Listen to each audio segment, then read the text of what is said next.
की राजभवन विरोधी संग्रह अध्यक्ष बी सिंह लितिकिन जमकर वर्तमान हेमंत सरकार झारखंड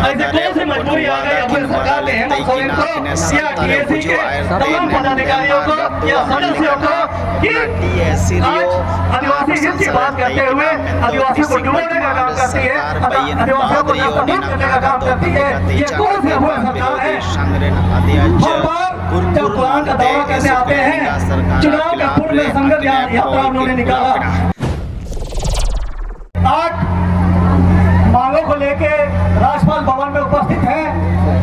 तभी धूप में खड़े थे, अभी बरसात में खड़े हैं, और ये कहीं ना कहीं हम लोगों की एकता और भाईचारा को दिखाता है कि हम अपनी मांगों को लेके आज एकजुट हैं, अपनी मांगों को पूर्ण कराने के लिए एकमत हैं और सहमत भी हैं। जिस तरह से हमारे आंदोलनकारी साथियों ने अलग अलग मुद्दे को बात की, लेकिन हम लोग आज कुरान से आए हैं। कुरान पश्चिमी सिंहभूम के 126 गांव का बात है, आदिवासी मूलवासियों का अस्तित्व पहचान की बात है।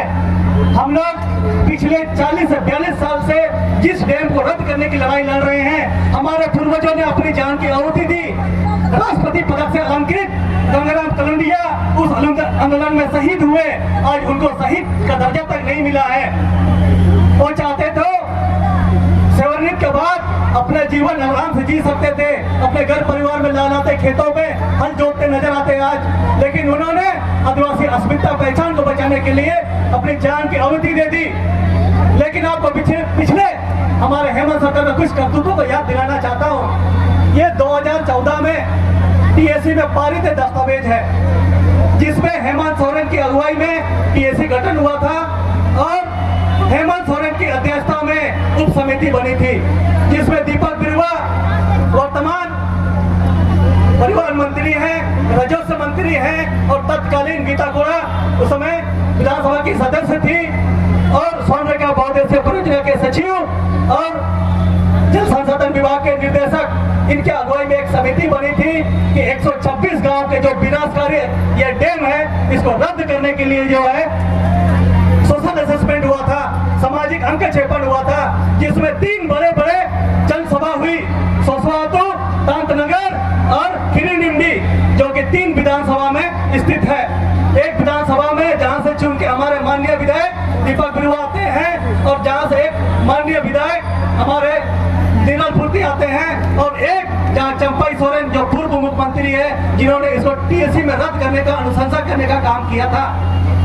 उसी के बदौलत हम लोगों ने 2016 में सुप्रीम कोर्ट में जो वहां के टेंडर लिए थे, यानी ठेकेदार थे सोमा कंटेक्शन, उनको भी सुप्रीम कोर्ट में हरा चुके हैं। और पिछले साल दिलीप बिल्डकॉन, जिन्होंने डैम को पुनः बनाने का ठेका लिया था, उन्होंने भी हाई कोर्ट में हार का सामना करना पड़ा था इच्छा पे डैम को बनाने के विरुद्ध में। लेकिन आज कौन सी ऐसी समस्या आ गई या ऐसा कौन सा संकट आ गया कि इच्छा करकाई डैम को पुनः बहाल करने के लिए या पुनः निर्माण करने के लिए टीएसी जैसे संवैधानिक संस्था से असंवैधानिक डिसीजन लेना पड़ा है?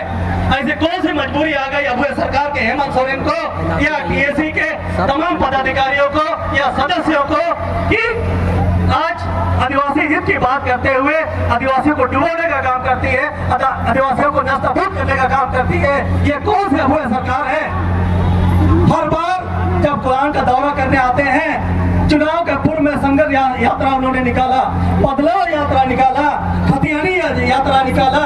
हम पूछना चाहते हैं उस अगुआ सरकार के अगुआ से, अगुआ सरकार के मंत्रियों से कि संघर्ष यात्रा आपने बीजेपी के खिलाफ में निकाला, बदलाव यात्रा बीजेपी के खिलाफ में निकाला, खतियानी यात्रा खतियानियों को हक दिलाने के में निकाला, लेकिन खतियान के लोगों को आज 126 गांव के खतियानियों को, 126 गांव के रैयतों को आप क्यों डिबोने के लिए तुले हुए हैं? आज कहते हैं कि आदिवासियों के हित में 18 गांव को डुबो के इस डैम का निर्माण किया जाएगा। आज हमारे कुछ आंदोलनकारी साथी चांडिल से आए हुए हैं। चांडिल में 32 गांव को डुबोने की बात थी, आज 120 गांव डूबे हुए हैं। 32 गांव पूर्ण रूप से और बाकी जो है आंशिक रूप से डूबे हुए हैं। ना न्याय मिली, उसी तरह गालूडीह